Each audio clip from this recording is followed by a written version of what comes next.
শুনেছি আনারসের চাটনিও নাকি খাওয়া যায়। তবে আমি কিন্তু কোনোদিনও এই আনারসের চাটনি খাইনি।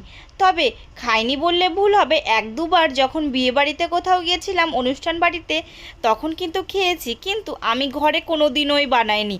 তো ভাবলাম যে আজকে চলো, আনারসের যেহেতু সিজন চলছে, তাহলে একটু আনারসের চাটনি বানানো যাক। আর প্রথমত যেহেতু আমার ঘরে একটা আনারস ছিল, আর আনারসের একটা টুকরো মানে অর্ধেকটা আমরা খেয়েই নিয়েছিলাম, আর যে অর্ধেকটা ছিল সেটা দিয়েই ভেবেছিলাম আনারসের চাটনি বানাবো।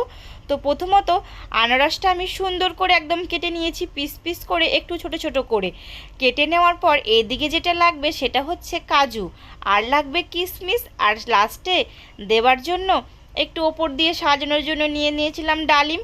তো এইটা আমার পরে লাগবে, আনারসের চাটনিটা যখন হয়ে যাবে তারপরে। তো চলো, প্রথমত একটা মানে দুটো হচ্ছে শুকনো লঙ্কা নিয়েছিলাম, কারণ এই শুকনো লঙ্কাটা যদি দেওয়া হয় আনারসের চাটনি তো হালকা একটু ঝাল ঝাল লাগবে। সেই জন্য প্রথমত কড়াইয়ের মধ্যে দুটো শুকনো লঙ্কা ভালো করে ভেজে নিয়েছিলাম। মানে একটু ভাজা ভাজা হয়ে গেলে শুকনো লঙ্কাটা শুধুমাত্র একটু হাতে একটু গুঁড়ো করে নিব, হাত দিয়ে একটু ভেঙে ভেঙে নিলেই দেওয়া যাবে।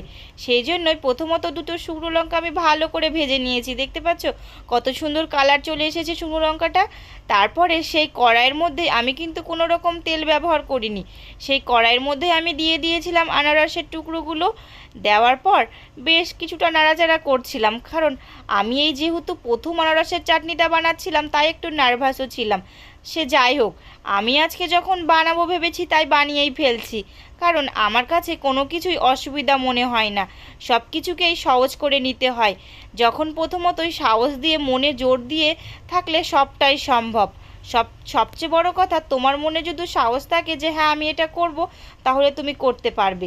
সেই জন্য দেখো, আমি আর কোনো চিন্তা ভাবনা না করে প্রথমত দেখো আনারসের মধ্যে আমি সামান্য একটু লবণ আর হলুদ দিয়ে বেশ কিছুটা নাড়াচাড়া করে একটু ঢেকে দিচ্ছিলাম, কারণ আনারসগুলো অনেকটাই শক্ত শক্ত ছিল, আর এটাকে নরম করার জন্য হালকা করে ভেজে নিচ্ছিলাম আর মাঝে মাঝেই ঢেকে দিচ্ছিলাম।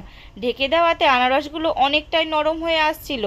তারপরে দেখো এইখানে যখন আমি দু তিনবার ঢেকে ঢেকে দিচ্ছিলাম, তারপরে অনেকটাক্ষণ যখন মানে ঢাকা হয়ে গেছে, তারপরে দেখছি বেশ কিছুটা নরম হয়ে গেছে, তখন সেই আনারসের মধ্যে আমি দিয়ে দিলাম সামান্য পরিমাণ মতো চিনি, যেটুক তোমাদের লাগবে সেই বুঝেই দিতে হবে। তারপরে চিনিটা দেওয়ার পর এইদিকে আমি দিয়ে দিয়েছিলাম কাজু কিশমিশ, যেটা আমি আগে থেকেই ভেজে রেখেছিলাম। আর তারপরে দিয়ে দিয়েছিলাম যে শুকনো লঙ্কাটা ভেজেছিলাম সেই টুকরোগুলো। দেখতে পাচ্ছ কত সুন্দর একটু লালচে লালচে কালার চলে এসেছে। আর এই আনারসের চাটনিটা খেতে কিন্তু অপূর্ব টেস্ট হয়েছিল। আর এই যে লাস্টে বেলা সেই ডালিমের বীজগুলো আমি দিয়ে দিয়েছিলাম ওপর দিয়ে, কারণ এটা হচ্ছে দেখতেও সুন্দর লাগবে, আবার খেতেও যখন আনারসের চাটনিটা খাওয়া যাবে তখন এটা মুখে পড়লেও ভালো লাগবে। আর এই যে তৈরি হয়ে গেল আমার আনারসের চাটনিটা। তো দেখতে কেমন লাগছে তোমরা কিন্তু অবশ্যই কমেন্ট করে বলবে। তো টাটা।